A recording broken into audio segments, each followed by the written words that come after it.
Hi అండి, నేను మీ Hemasri. Today నేను మీకు ఒక హెల్తీ బ్రేక్ఫాస్ట్ అయితే చూపిస్తున్నాను. అదేంటో చెప్పనా, vitamin B6C and folic acid. అదేంటి అనుకుంటున్నారా? అదేనండి wheat and bajra floor dosa. ఇది హార్ట్ టిష్యూస్కి అయితే చాలా బాగా యూజ్ అవుతుందండి. ఇప్పుడు కావాల్సిన ఇంగ్రీడియంట్స్ అలాగే ప్రాసెస్ చూసేద్దాం. 2 కప్పుల గోధుమ పిండి, 1 కప్పు సజ్జ పిండి, అరకప్పు బియ్యం పిండి, టేస్ట్కి తగినంత ఉప్పు. ఇప్పుడు ఒక బౌల్ తీసుకొని దానిలో గోధుమ పిండి, సజ్జ పిండి, బియ్యం పిండి అలాగే రుచికి తగినంత సాల్ట్ వేసుకొని కొంచెం కొంచెంగా వాటర్ యాడ్ చేసుకుంటూ దోశ బ్యాటర్ వచ్చే విధంగా బాగా కలుపుకోవాలి. మన బాడీలో కొలెస్ట్రాల్ అనేది పెరగడం వల్ల హై బ్లడ్ ప్రెషర్ అనేది పెరుగుతుంది.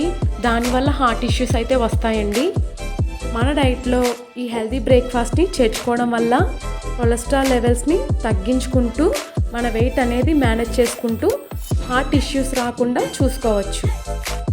ఇప్పుడు స్టవ్ ఆన్ చేసుకొని ప్యాన్ పెట్టుకొని కొంచెం ఆయిల్ యాడ్ చేసి దోశను మనం వేసుకోవాలి.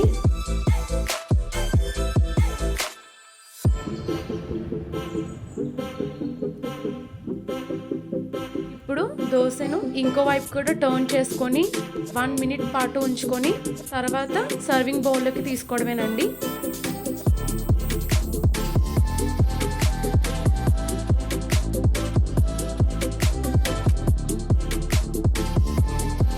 ఇప్పుడు మనం చట్నీని అయితే ప్రిపేర్ చేసుకుంటున్నామండి. దానికి కావాల్సిన పదార్థాలు పచ్చిమిర్చి, టొమాటో ముక్కలు, కొత్తిమీర, పుదీనా ఆకులు, ఉల్లపప్పు, చిన్నగా నానబెట్టిన చింతపండు అలాగే రుచికి తగినంత ఉప్పు. స్టవ్ ఆన్ చేసుకొని ఒక మట్టి పాత్రను పెట్టుకొని దానిలో తగినంత ఆయిల్ యాడ్ చేసుకొని ఆయిల్ హీట్ అయిన తర్వాత పచ్చిమిరపకాయలు, టమాటా ముక్కలు, కొత్తిమీర, పుదీనా ఆకులు వేసుకోవాలి.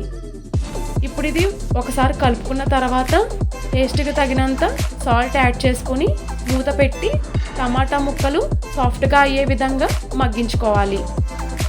ఇప్పుడు దీనిలో గుల్లపప్పు, నానబెట్టిన చింతపండు వేసి బాగా కలుపుకొని చల్లారిన తర్వాత గ్రైండ్ చేసుకుంటే చట్నీ అనేది మనకు రెడీ అయిపోతుందండి.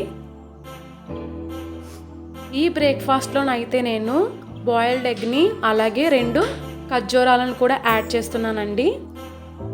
ఎగ్ అనేది మన బాడీకి మంచి ప్రోటీన్గా పనిచేస్తుంది. దానితో పాటు ఖర్జూరంలో డైటరీ ఫైబర్ అనేది ఎక్కువగా ఉండడం వల్ల బాడీకి మంచి ఎనర్జీని ఇస్తుంది.